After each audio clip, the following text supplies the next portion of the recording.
You hate to see a player get injured, but man, this sure spiced things up. All things considered, the Warriors got some good news Wednesday when Durant was diagnosed with just a sprained MCL and a bone bruise.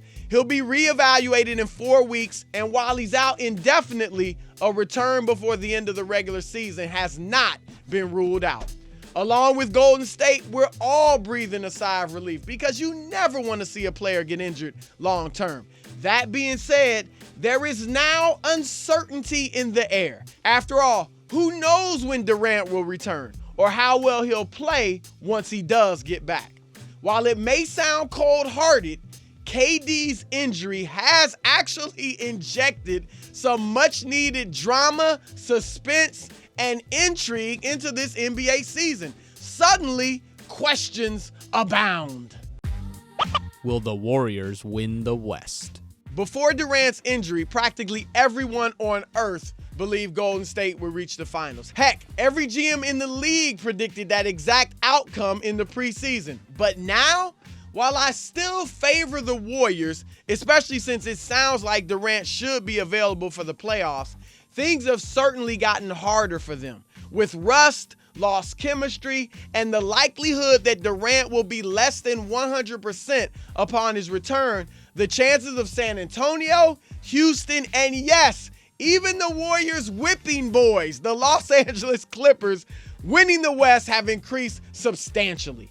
Remember, without Durant, this is not the same Warriors team that won 73 games last season. Andrew Bogut is gone. In fact, he's in Cleveland. More on that later.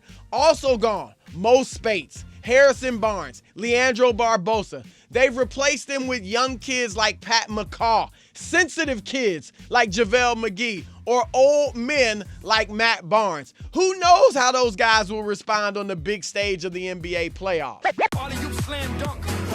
If KD is hampered, the Warriors' rim protection will suffer big time. You don't think San Antonio will exploit that to the max? They've already got the size, the coaching, the experience to make life hard on the Warriors. Perhaps Durant's injury has cracked the window just enough for the never-to-be-counted-out Spurs to slide right through. Or how about the Rockets? They've already beaten Golden State once this season, and that was before they added six-man extraordinaire Lou Williams. All Lou has done is average 24 points since joining the Rockets a few weeks ago. Six man like Lou Will, I just got the new deal. While I wouldn't pick any team to win a shootout with the Warriors, if anyone could, it would be Houston, especially if a gimpy Durant is not quite himself. The Clippers, well, look, it's true. The Warriors own them, having spanked them 10 straight times. But if the Spurs or the Rockets beat Golden State for them, I think the Clippers are fully capable of upsetting one of those two squads. Doc, you gotta prove Big Baby wrong, man. Prove you're not overrated and that you can get the max out of these boys. Will Steph return to form? Let's face it, we all miss the old Steph. Heck, I think the new Steph misses the old Steph. This year's version certainly isn't bad, but because of Durant's presence, it's no longer bombs away like last season. Will that Steph reemerge now that KD is out for at least the next 4 weeks? Is the old Steph even still in there? We in a stank, bruh. Oh, Chris, you're sleeping on the old Steph. With one flip of the switch, he'll be back.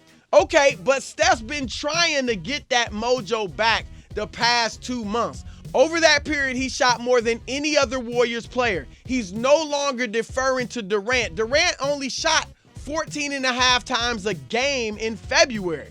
But the results for Steph have been mixed. In January, he was darn near as impressive as he was last season, averaging 28 points while draining 43% of his threes. But he's fallen off of late. Over his last 10 games, Steph is shooting an almost unfathomable 42% overall, including just 31% from behind the arc. Now is the time for Steph to turn back the clock. In fact, it may be necessary for him to do that for the Warriors to hold off the Spurs for home court advantage throughout the Western Conference playoffs. Besides, While Golden State is more talented and we presume better with KD, they're certainly more fun to watch when the old Steph is running wild. Come back, old Steph. We beg of you, come back. Baby, come back. Any kind of fool could see. The Warriors are no longer the favorites for the finals. That's right, the Cleveland Cavaliers are looking like the favorites now. At the very least, a finals matchup between these two has to be a toss-up, a pick'em, which is perfect for a third straight meeting, a rubber match finals. I mean, working Durant back this time could be tougher than working him in at the beginning of the season was. Of course, in the playoffs, there'll be little room for error, little time to work out the kinks. And what if the old Steph really does come back? Will it be difficult for him to dial it back to reincorporate Durant? And what about the Warriors' late game struggles in determining who's the go-to guy? They needed time with KD on the floor in tight games to figure that out. Now they won't have it. Plus, Cleveland has improved. Say what you want about LeBron calling out for more help, but you know what? He got it.